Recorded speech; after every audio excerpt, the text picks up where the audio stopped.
class we looked at different strategies for layout and composition. I won't be there for class tomorrow, so I just wanted to talk a little bit about strategic approach to managing imagery. Um, Here's some research I did for Zippo.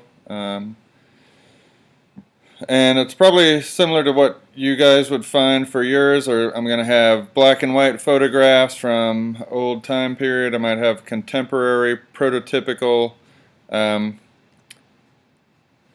uh, studio shot of the product itself, the gadget. I know where it was invented, Bradford, Pennsylvania, so I can isolate the state, or I could even have the whole United States with a map as part of the imagery. Here's a Zippo car.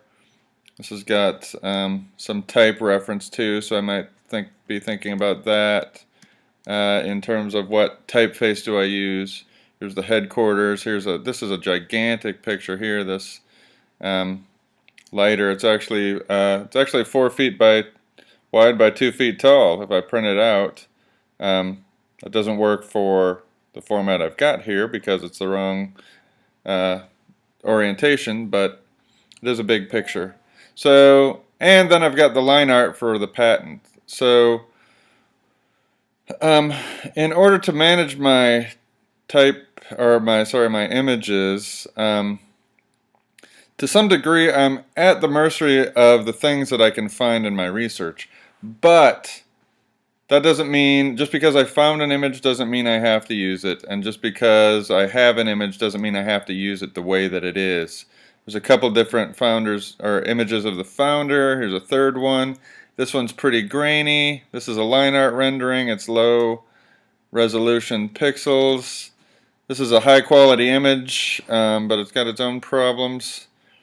But I just start by putting a page together that has different versions of imagery together. I've got, here's one exploration, with line art. This is also, the zipper was factor in the fact that this guy here liked the fact that he liked the name, the way zipper sounded, so he called it Zippo. Here he is again, line art, logo, black and white photo. I can frame the photo with different effects too, so I explored different framing backgrounds. I used the rounded corners because the rounded corners of the lighter itself. Here's kind of an antique-y looking one, retro, line art, no photos. Seems like that might be limiting. I can use maybe even a full bleed background photo if I've got a big enough version, and then have my imagery emerge from that. I could also do, if I wanted to, control the color or control the contrast a little bit. Set some of my imagery in the background and have others come to the front.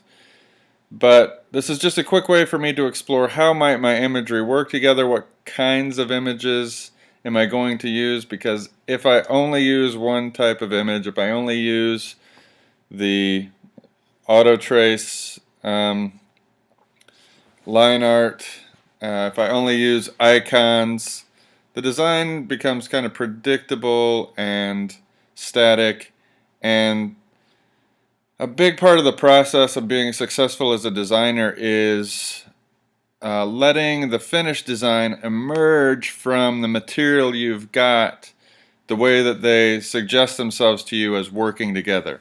The imagery here works together in a variety of ways, but I personally like this one best. It seems like I could also add, this line art image could be dark without being black. Black, white, and red are the colors of the company, so that makes sense, but I could also add some blue to get a little richness to it. Could get some gradient in the background, not this gradient, but like a subtle gradient in the background, or change the color overall. And a gradient seems like something that makes sense for me because of the way that metallic case works. But the point here is to work with the imagery you've got and let the design suggest itself based on the images you have, and don't just limit yourself to one type of imagery for the design.